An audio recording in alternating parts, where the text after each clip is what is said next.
Gracias por escuchar los podcasts de Radio 5. Acceda a todos los programas en rtv.es/a la carta.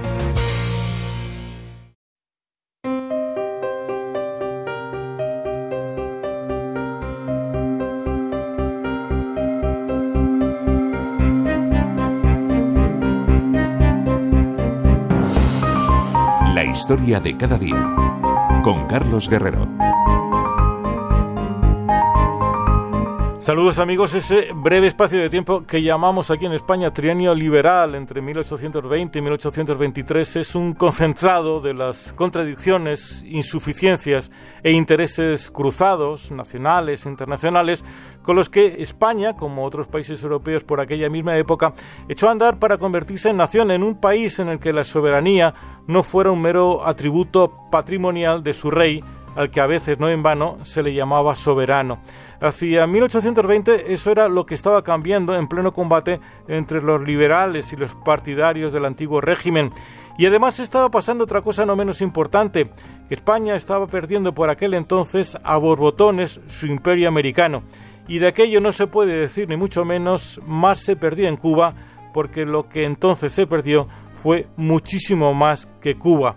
Y España, durante al menos siglo y medio, se convirtió desde entonces en una potencia de tercera o de cuarta fila, fuera por completo de la sala de máquinas del orden europeo, que marcó el paso del momento y que terminó por liquidar ese orden europeo, la condición de liberal de ese famoso trienio, tras el cual España regresó, al menos durante una década más, al viejo régimen absolutista en el que los liberales fueron acorralados, desterrados y perseguidos otra vez, con un Fernando VII apuntalado por sus colegas europeos.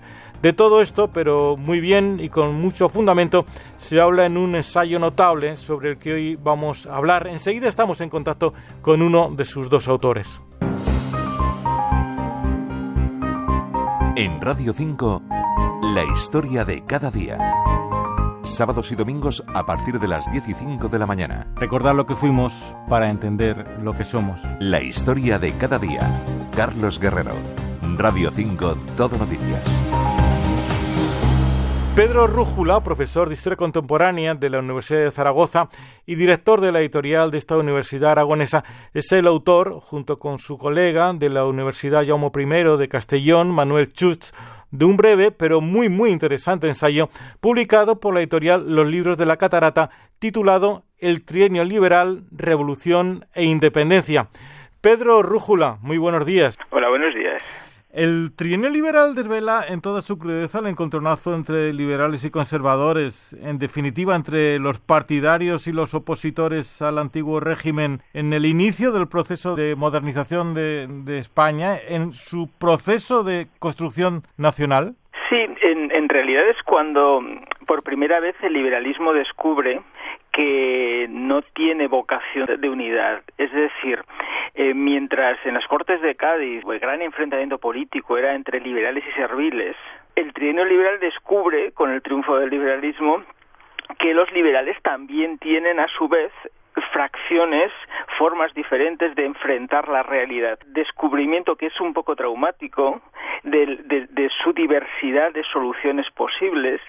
Se dan cuenta de lo que va a ser ya la política contemporánea en el espacio construido por los liberales, es decir, multiplicidad de soluciones, pugna por la hegemonía en el espacio público y al mismo tiempo eso es constitutivo del régimen. Ese es probablemente lo que descubre esa nueva fisonomía de la política española separada entre exaltados y moderados.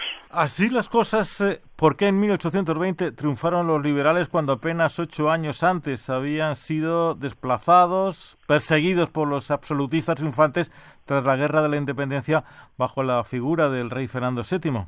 El rey de la Guerra de la Independencia es una de las construcciones políticas más interesantes de la contemporaneidad española. No podemos olvidar que Fernando VII abandona el país en la primavera de 1808 y regresa en la primavera de 1814. Entonces, ¿quién es el rey de la Guerra de la Independencia? Es una construcción política hecha a la medida de los realistas por un lado y sobre todo de los liberales de Cádiz por otro. El rey, por lo tanto, el rey de antes es un rey inexistente, es un rey construido a la medida de las circunstancias y por lo tanto a los intereses. El rey de 1820 es un rey real, con su propia personalidad. La política de los liberales de 1820 ya no se hace sobre un rey ficticio, sino se hace sobre un rey existente. Ese rey lleva 6 años en el poder, todo ha dejado de funcionar, ha mostrado sus perfiles autoritarios, su ineficacia, sus caprichos en el entorno político del monarca. Por lo tanto, el rey está siendo contestado. Sin ese prestigio del pasado, los liberales tienen una nueva posibilidad de conseguir que su proyecto político sea una realidad, una oportunidad de hacer posible su Constitución del 12. Pero eso no se consigue por la paz, no se consigue por la convicción, porque el espacio público, el espacio político no es un espacio abierto, sino que se consigue mediante un pronunciamiento militar de aquellas tropas que, como todo el mundo conoce, estaban preparándose para ir a América y para pacificar el proceso insurreccional que estaba teniendo lugar allí. Y este es el otro gran subrayado de este ensayo que estamos comentando. Todo esto ocurre en paralelo cuando España precisamente está empezando a perder a borbotones todo su imperio americano. Quizás este subrayado es el que aporta mayor novedad a este ensayo, el trienio liberal, revolución e independencia. Sí, porque en realidad la historia española del primer tercio del siglo XIX es una historia que se desarrolla a los dos lados del Atlántico. Tanto es así que el equilibrio financiero, el equilibrio económico de la monarquía y del país se obtiene precisamente teniendo en cuenta todas las aportaciones económicas que proceden de América. La pérdida progresiva de América va a generar una serie de desequilibrios que tal vez sean los que explican la contemporaneidad. Entonces, lo más interesante es eso, que España, lo que hoy consideramos España, tenía territorios a uno y al otro lado, que los políticos que hicieron la Constitución del 12 eran peninsulares y americanos, pero al mismo tiempo los que vinieron a las Cortes del trienio también, cada vez menos en relación a la pérdida de territorios americanos, pero también eran representantes americanos. Entonces, tratar de explicar lo que sucede tanto en la Guerra de la Independencia como en el trienio liberal, sin tener en cuenta que una parte de los españoles estaban en América, es correr el riesgo de no entender nada, ¿no? A estas alturas, todavía en 2020, decimos, para comentar determinadas cosas, más se perdió en Cuba. Realmente, más que lo que se perdió en Cuba, se perdió en este tiempo que estamos hablando, en ese trienio o incluso en los años anteriores. El imperio americano se perdió realmente entonces. Y con ser un asunto extraordinariamente importante, si me permite que se lo diga, sorprendentemente, en la historiografía española no ocupa un espacio como quizá debería de ocupar para su indudable importancia. ¿Por qué este agujero negro, si se me permite decirlo así, en la historiografía española? Yo pienso que la responsabilidad es mutua, es responsabilidad americana y responsabilidad española, ¿no? De responsabilidad americana porque los discursos de la explicación del pasado en clave nacional de los países americanos tenían que hacer una explicación contra España. Hablar, por lo tanto, de esa íntima vinculación, ese tronco común del que surgían los nuevos estados americanos, era desde sus ojos como un demérito. En el caso de los españoles, es la idea también de una geografía que marca la explicación del pasado, esa geografía del presente, que es la que de alguna manera inspira las búsquedas del pasado. Y ha habido un olvido sistemático de ese pasado americano, con lo cual prácticamente se convertía o en estudiosos de los años imperiales o en el vacío más absoluto. Yo he tenido que ver a través de los ojos de otras historiografías cómo lo que nosotros hemos ignorado, es decir, la América española del siglo XVIII, del siglo XIX, estaba muy, muy atenta en otras historiografías, por ejemplo la francesa, que siempre ha tenido muy en cuenta lo importante, los hispanistas franceses, por ejemplo, si habían tenido muy en cuenta esa necesidad de América para explicar España. Los italianos, en fechas muy recientes, también están haciendo eso mismo, es decir, América no puede ser algo distinto de España. De hecho, España es explicada por lo que sucede en buena parte en América. Y eso no lo hemos descubierto la historiografía española hasta fechas muy recientes. Confío que este libro, de alguna manera, inserte o contribuye a insertar en la explicación del pasado español esa dimensión americana que no solo es, que no es un capricho, sino una necesidad, ¿eh? Y en este paralelo entre revolución en España e independencia en su imperio, las formas con las que se desarrollaron las cosas aquí en España, ese combate entre liberales y conservadores del que hablábamos en el inicio de esta entrevista, ¿cuánto tuvieron que ver con la propia independencia de los territorios americanos? El proceso estaba iniciado. Tenemos que recordar que durante la Guerra de la Independencia, cuando las tropas francesas comienzan a invadir España, hay élites americanas que, aprovechando la circunstancia de que el gobierno de la monarquía se ha hundido y estaba ocupado por una potencia extranjera, digamos, se emancipan. Lo que pasa es que cuando regresa la, entre comillas, normalidad a España, aquellas dinámicas abiertas en América se establecen y se convierten en los primeros pasos hacia la independencia de los territorios americanos. La única manera que tiene España para controlar la insurgencia es un sistema muy propio de la época, que era el de las expediciones, es decir, el envío de contingentes militares para pacificar los puntos más calientes de América. En ese sentido, lo que tenemos en el origen del trienio es una expedición de esas. Aquella expedición que se estaba preparando en Cabezas de San Juan. Cabezas de San Juan era el lugar donde estaba acantonada la tropa en momentos previos a salir hacia América, y lo que se va a producir es un estado de desánimo. Unas tropas que han sido reunidas, que además tienen escasa confianza en las características de las naves en las que van a subir y del futuro para derrotar aquella insurgencia americana. Es por eso que Riego, Quiroga y sus compañeros consiguen rápidamente sintonizar con el estado de ánimo de aquella tropa que no ve demasiado clara la posibilidad de subirse en aquellos cascarones y cruzar a América para jugarse la vida. Sin embargo, podríamos decir una cosa muy propia de la época que complementa esta idea, es el carácter taumatúrgico que tenía la Constitución.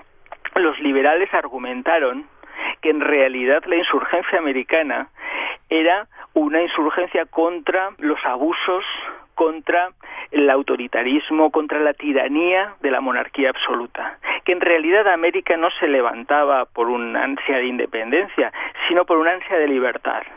Luego, si en España se proclamaba la Constitución, si en España se difundían las libertades, y todo eso invadía e impregnaba el espacio americano, la propia insurrección se disolvería, porque si por lo que estaban luchando en América era por las libertades, por la autonomía que contenía también la Constitución del 12, una vez proclamada la Constitución del 12, no tendría sentido aquella lucha americana y la insurgencia desaparecería. Ya sabemos que eso fue un análisis que no tenía demasiado que ver con la realidad. Ya sé que los historiadores detestan esta pregunta que le voy a hacer, pero creo que esta vez sí tiene sentido.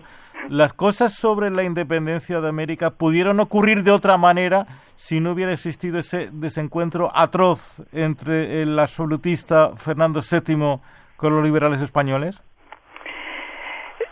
Es difícil, claro, de plantearlo, pero pongámonos en la circunstancia. Yo tengo la sensación de que América había iniciado el camino hacia la independencia. Por lo tanto, me da la sensación de que la capacidad de gestionar desde España el conflicto en América después de haberse roto el consenso hubiera sido igual de difícil, bien fuera con el entendimiento o bien con la discrepancia. Pero sí que podría haberse conformado algo así como la Commonwealth británica después de que Gran Bretaña perdió su imperio, y esto también fue posible. La ruptura fue total. Ese es un planteamiento muy, muy potente. La idea porque además la podemos ver hacia América, pero la podemos ver hacia el Mediterráneo, la idea de que la Constitución del 12 contenía unas posibilidades de autogobierno, de autonomía territorial, capaz de satisfacer las ansias de independencia o de autonomía que querían las oligarquías en cada uno de los territorios. Mi relación del Mediterráneo con América es siguiendo un poco la aureola de prestigio que tuvo la Constitución del 12 en el Mediterráneo. La Constitución del 12 impactó fuertemente en Italia, influyó en Grecia y en Portugal. ¿Y por qué consiguió esa aureola de texto que resolvía las ansias de autonomía de los territorios?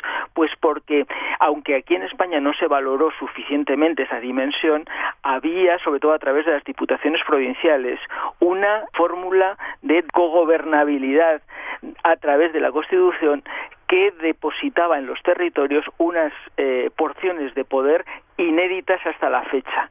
Por eso, esa es la clave del éxito de la Constitución del 12 en el Mediterráneo, sobre todo en Italia, la posibilidad de entregar a los territorios un poder y generar unas instituciones locales que satisficieran los anhelos de las oligarquías. ¿Qué hubiera pasado si eso hubiera fascinado igual en América?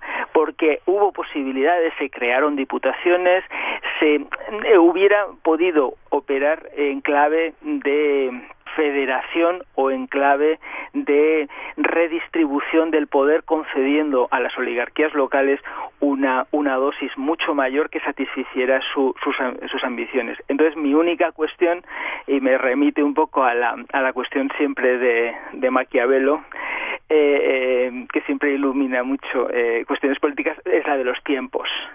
Es decir, llegó a tiempo la Constitución del 12 de satisfacer los anhelos de autonomía de las oligarquías locales americanas, o cuando la Constitución ofrecía autonomía, lo que las oligarquías ya tenían a la punta de los dedos era la independencia.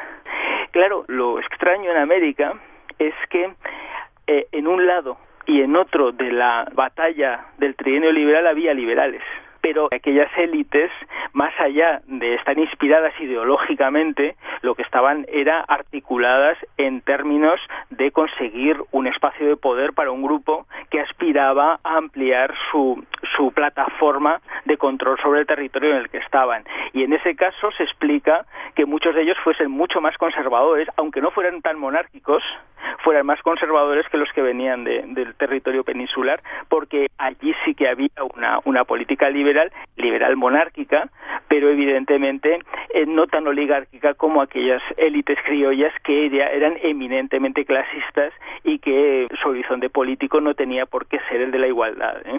Todo esto de lo que estamos hablando no es un recodo menor dentro de la historia contemporánea de España, la pérdida de su imperio culminada a finales del siglo XIX con Cuba, pero a principios del siglo con lo que fue nada menos que Nueva España, y va a ser en México junto con el resto de territorios americanos, mientras que las principales potencias europeas consolidan y ampliaron sus imperios, sus colonias durante todo el siglo XIX, España las perdió todas. Todo esto, a partir del final de la Guerra de la Independencia, España queda fuera de la sala de máquinas del nuevo orden europeo, y el trienio liberal termina no por el fracaso de los propios liberales, sino por la decisión de los reinos europeos, encabezados por los más reaccionarios en su momento, para intervenir en España y liquidar el experimento liberal de su época. Los liberales no tanto fracasaron, sino que fueron aplastados por el nuevo orden europeo del que España simplemente no formaba parte.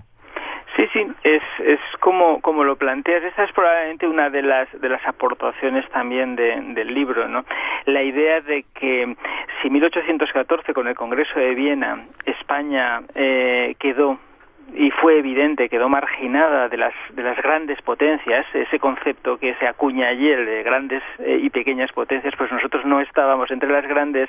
Los siguientes congresos, el de Laibach y sobre todo el de Verona, donde se estableció ya las condiciones para la invasión francesa de España, hicieron evidente... De la invasión francesa de España, entendámonos, de 1823, por si acaso algún oyente está todavía pensando en las tropas de Napoleón. No, invasión invasión francesa, 1823, los famosos 100.000 hijos de San Luis, que son los que liquidaron el famoso trienio liberal aquí en España. Exactamente, es decir, las mismas fuerzas que habían salido derrotadas en 1814 regresaban 10 años más tarde, en 1823, como colaboradoras aclamadas y festejadas a su entrada en las ciudades, ¿no? Sobre todo por el propio rey Fernando VII. Exactamente, ¿no? Pero lo que quería plantear es que esa circunstancia de la marginalidad es la que hizo que España, fijémonos, la tristeza, la soledad de España, que no tuvo ni siquiera un representante diplomático en el Congreso de Verona, donde las grandes potencias europeas, Francia, Austria, Inglaterra, Rusia, estaban decidiendo si se intervenía o no en España. Allí no había ni siquiera un representante español que pudiera defender los intereses del gobierno liberal. Sí había extraoficialmente un delegado del rey, pero para operar a favor de la invasión. Esa es una tragedia, es una soledad, y al mismo tiempo pone de manifiesto que ese desequilibrio internacional es el que terminó acabando con la viabilidad del trienio. El trienio, en realidad, a la luz de los estudios que hemos ido manejando y que hemos sintetizado en esta obra, el trienio es un espacio político de una gran intensidad, de una gran dignidad, de un gran interés y de una enorme modernidad. Sin embargo, es un germen, es un sistema en formación que necesita de la lógica lenta, de la decantación propia de un sistema complejo, con muchos factores, donde la cultura política de los españoles tenía que ir llegando poco a poco con el paso del tiempo. Y entonces la lástima es que nunca dispusieron los liberales del trienio del tiempo suficiente, de las condiciones necesarias para que ese régimen se fuera consolidando. Es decir, por primera vez el trienio liberal proporciona a los españoles un espacio para participar, para perseguir sus intereses, sus ilusiones, y para hacerlos posible en un espacio, digamos, de libertades con unas razonables garantías. La invasión terminó cortando el desarrollo de un régimen en una fase demasiado temprana, si quiere incluso para poder hacer una resistencia, hacer una defensa en condiciones frente a esas tropas invasoras que venían decididamente a acabar con un régimen constitucional que a nadie gustaba. Excelente este breve pero muy enjundioso y novedoso ensayo publicado por la editorial Los Libros de la Catarata, escrito por Manuel Chust, profesor de Historia Contemporánea de la Universidad Jaume I de Castellón, y por Pedro Rújula, profesor de Historia Contemporánea de la Universidad de Zaragoza, con quien hemos tenido el placer de nuevo de leerle primero y de hablar con él en esta entrevista. Pedro Rújula, muchísimas gracias por su tiempo y muy buenos días. Muchas gracias a ti, Carlos.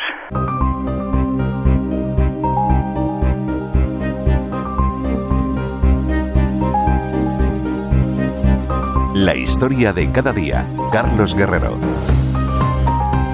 Pues por hoy esto es todo por nuestra parte, amigos. Ya saben, este espacio de Radio 5 lo pueden escuchar cuando ustedes quieran en nuestra web, en el apartado de A la Carta de rtve.es.